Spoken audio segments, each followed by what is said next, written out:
Hello guys, good morning. कैसे हो आप सब? आई होप आप सब बहुत अच्छे होंगे। आप सबकी पढ़ाई भी कंटिन्यू चल रही होगी। तो आइए गाइस, आप सबका स्वागत है आपके अपने YouTube channel Sudhakar Singh education hub पर। तो गाइस, हम डिस्कस करेंगे जो हमारा डीएलएड 4th सेमेस्टर का पेपर फर्स्ट चल रहा है उसी में आगे। ठीक है, आज हम समझेंगे लेखन राइटिंग क्या है, लेखन क्या है। ठीक है, आरंभिक स्तर पर लेखन प्रारंभ कराने संबंधी सावधानियों का वर्णन कीजिए। इस तरह के क्वेश्चन 2017 में आया था बीटीसी में।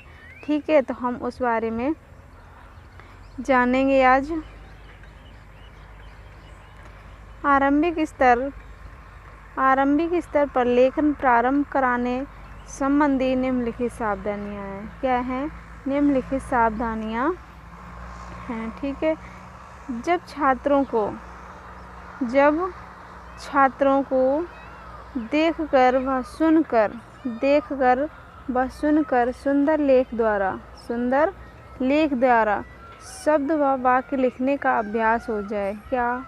शब्द व वाक्य लिखने का अभ्यास हो जाए तो उन्हें अपने भावों व विचारों को लिखकर व्यक्त करने का अवसर देना चाहिए। कि जब बच्चे को क्या देखकर व सुनकर सुंदर लेख लिखने का क्या अभ्यास हो जाए तो उन्हें अपने भावों विचारों को लिखकर व्यक्त करने का अवसर देना चाहिए, यानी कि मौका देना चाहिए। ठीक है, अगला पॉइंट है लिखते समय छात्र को उचित ढंग से बैठना चाहिए। कैसे? सही ढंग से बैठना चाहिए, अर्थात रीढ़ की हड्डी सीधी रहे। क्योंकि जो रीढ़ की हड्डी है वो सीधी रहे, तथा कुर्सी पर बैठते समय पैर ज़मीन पर सीधे रहें। जब कुर्सी पर बैठें तो पैर ज़मीन पर सीधे रहें और घुटने 90 डिग्री का कोण बनाते हों। कितने का? 90 डिग्री का। ठीक है, अगला पॉइंट है लिखने वाली पुस्तिका और आँख के बीच की दूरी 1 फुट या 30 सेंटीमीटर होनी चाहिए। 1 फुट या 30 सेंटीमीटर होनी चाहिए। ठीक है, उसके बाद अगला पॉइंट है छात्रों को लिखना तब प्रारंभ कराना चाहिए। छात्रों को लिखना तब प्रारंभ कराना चाहिए जब उनकी अंगुलियों तथा हाथ की मांसपेशियां कलम पकड़ने योग्य हो जाएं। कैसे? जब वो कलम को पकड़ लें। ठीक है, अगला पॉइंट है उन्हें सरल से कठिन शब्दों अक्षरों को सिखाना चाहिए। यानी कि पहले सरल उसके बाद कठिन शब्दों को या अक्षरों को सिखाना चाहिए। अगला पॉइंट है छात्रों के सम्मुख सुलेख के नमूने प्रस्तुत करना चाहिए जिससे वे सुंदर लेख लिखने में सक्षम हो सकें। जिससे क्या वो सुंदर लेख लिख सकें। उसके बाद है अगला क्वेश्चन है लेखन अभिव्यक्ति के क्रमिक विकास को बताइए। इस तरह से क्वेश्चन ये आया था। ठीक है, 2017 में आया हुआ क्वेश्चन है, देख सकते हैं आप लोग। लिखना कब सिखाया जाए, इस संबंध में काफ़ी मतभेद हैं कि लिखना बच्चे को कब सिखाया जाए। इसमें क्या है? काफ़ी मतभेद हैं। ठीक है, लिखने की 4 अवस्थाएं होती हैं। कितनी होती हैं? 4 अवस्थाएं होती हैं। ये क्रमशः इस प्रकार हैं। लिखने की तैयारी, रचना, शब्द व वाक्य रचना तथा अभ्यास एवं शुद्ध लेखन। कि लिखने की 4 अवस्थाएं हैं। कितनी? 4 हैं। ये क्रमशः इस प्रकार है। लिखने की तैयारी, फिर उसके बाद रचना, फिर शब्द वाक्य, फिर उसके बाद रचना तथा अभ्यास एवं शुद्ध लेखन। ठीक है, ये 4 हैं। प्रायः बच्चों का 5-6 वर्ष में इतना विकास हो जाता है कि बच्चे का 5-6 वर्ष में इतना विकास हो जाता है कि वह पठन के साथ साथ लेखन में भी रुचि लेने लगता है। कि पठन के साथ साथ किसमें? लेखन में भी, लिखने में भी रुचि लेने लगता है। लेखन के संबंध में शिक्षा शास्त्री फ्रोवेल ने पढ़ने की क्रिया पहले तथा लिखने की क्रिया बाद में रखने का सुझाव दिया। किसने दिया? फ्रोवेल ने दिया। ठीक है, पढ़ने की क्रिया पहले, उसके बाद लिखने की क्रिया बाद में, ये सुझाव दिया। ठीक है, मैडम मॉन्टेसरी के अनुसार, किसके? मैडम मॉन्टेसरी के अनुसार लिखना पहले तथा पढ़ना बाद में सिखाने का समर्थन किया। इन्होंने क्या कि पहले मतलब पढ़ना उसके बाद लिखना, ठीक है।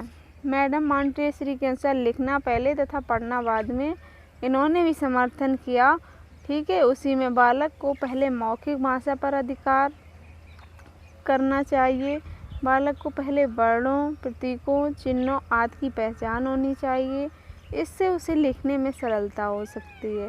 क्या है, बच्चे जब ये सब चीज़ें जानेगा तो आसानी से वो लिख सकेगा, ठीक है। बालक की आयु, प्रतिभा, योग्यता तथा रुचि के अनुसार लेखन प्रारंभ कराना चाहिए, ठीक है। जिस प्रकार से उसकी आयु है और योग्यता और रुचि, उसी के अनुसार लेखन प्रारंभ कराना चाहिए।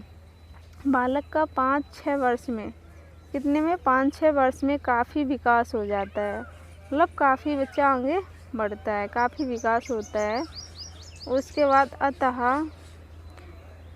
वह लिखना सीख सकता है, वह लिखना सीख सकता है। लिखना सिखाने से पूर्व, लिखना सिखाने से पूर्व बालक को कुछ रेखाओं को खींचने का अभ्यास कराना चाहिए कि कुछ रेखाएं मतलब खींचे, बच्चा खींच सके, ठीक है। इसका अभ्यास कराएं। बालक स्वतः से मनमाने ढंग से रेखाएं खींचे, अपने मन से रेखाएं खींचे। इससे उनकी मांसपेशियां मजबूत हो जाती हैं। क्या, मांसपेशियां मजबूत हो जाती हैं और वह लिखना सीखने के लिए तैयार हो जाता है। क्या है कि वह लिखने के लिए क्या तैयार हो सकता है। हिंदी भाषा में बालकों को पहले स्वर तथा बाद में व्यंजनों का लेखन सिखाना चाहिए। पहले स्वर तथा बाद में क्या, व्यंजनों का लेखन सिखाना चाहिए। उसके बाद है अगला क्वेश्चन है, लेखन कौशल के उद्देश्य लिखिए। लेखन कौशल के उद्देश्य, विद्यार्थी को लेखन कला का पूर्ण परिचय देना ताकि वे अपने भावों, विचारों एवं अनुभवों को मूर्त रूप दे सकें एवं दूसरों के भावों को लिपिबद्ध कर सकें। कि विद्यार्थी को क्या, लेखन कला का पूर्ण परिचय देना ताकि वे अपने भावों, विचारों एवं अनुभवों को मूर्त रूप दे सकें एवं दूसरे भावों को लिपिबद्ध कर सकें, ठीक है। अगला पॉइंट है, विद्यार्थी को सुंदर, सुडौल तथा स्पष्ट लेख की शिक्षा देना। कि विद्यार्थी को कैसी सुंदर, सुडौल तथा स्पष्ट लेख की शिक्षा देना। अगला पॉइंट है, विद्यार्थी के शब्दकोश को सक्रिय रूप देना। कैसा, सक्रिय रूप देना।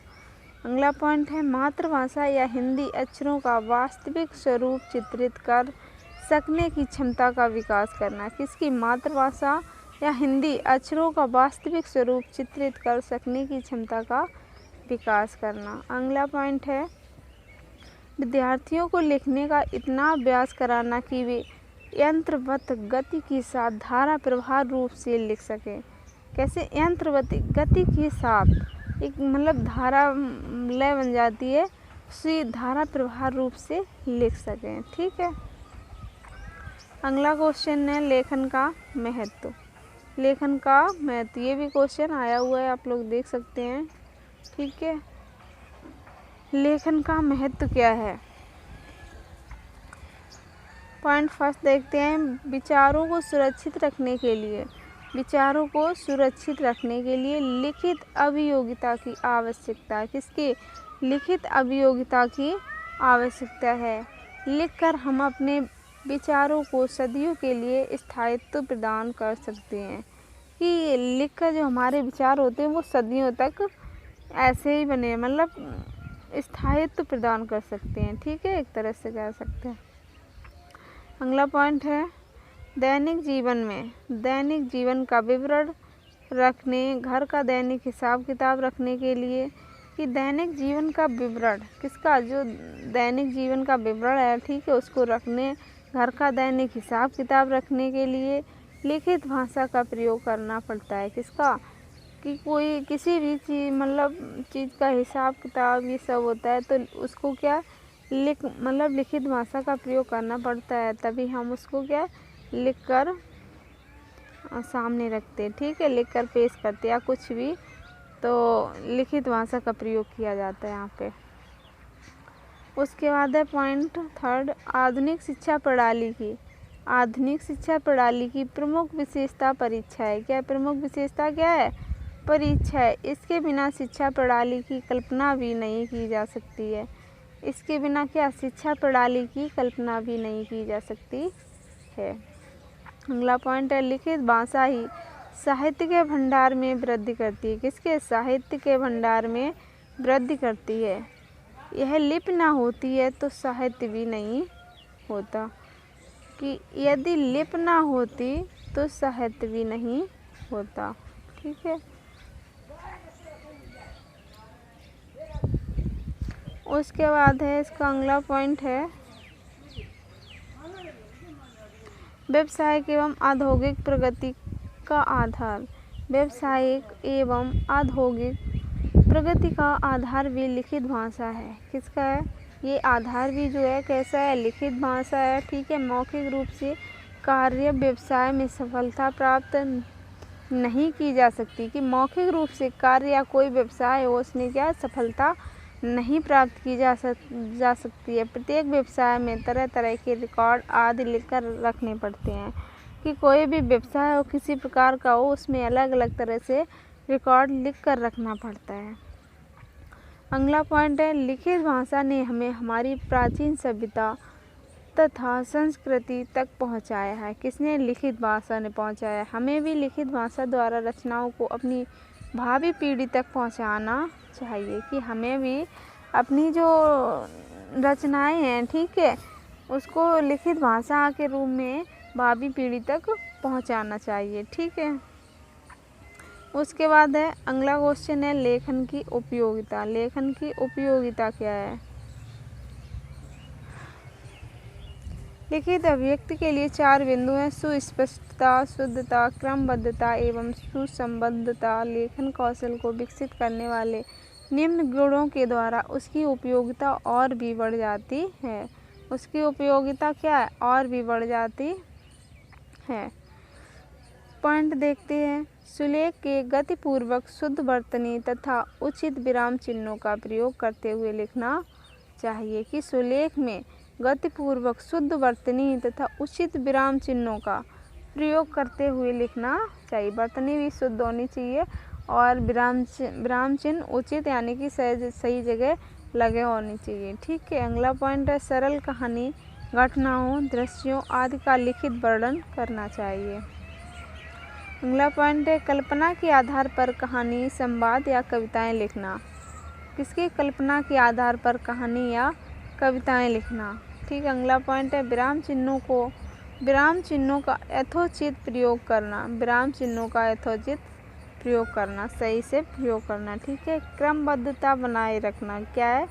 क्रमबद्धता, क्रम से, ठीक है, क्रमबद्धता बनाए रखना। उसके बाद है सुसंबद्धता बनाए रखना। सुसंबद्धता बनाए रखना, ठीक है। तो गाइज ये पेपर फर्स्ट था, ठीक है, उसी का टॉपिक था आज लेखन, तो आज हमने डिस्कस किया। तो आज के लिए बस इतना ही। आप लोग लाइक कर दीजिए, शेयर कर दीजिए, और चैनल पर पहली बार विजिट कर रहे हो तो सब्सक्राइब भी कर दीजिए। आप लोग लाइक ज़रूर कर दीजिए, ताकि जो भी प्रशिक्षु भाई तैयारी कर रहे हैं तो उनकी भी बेहतर हो सके और अच्छे से पढ़ सकें, ताकि ये जो एग्ज़ाम है हमारे बहुत ही जल्दी होने वाले हैं, ठीक है। तो इसलिए आप लोग पढ़िए, समय बहुत कम है, अच्छे से पढ़ाई करते रहिए। और तब तक के लिए बस इतना ही। तो शेयर कर दीजिए आप लोग वीडियो देखने के लिए।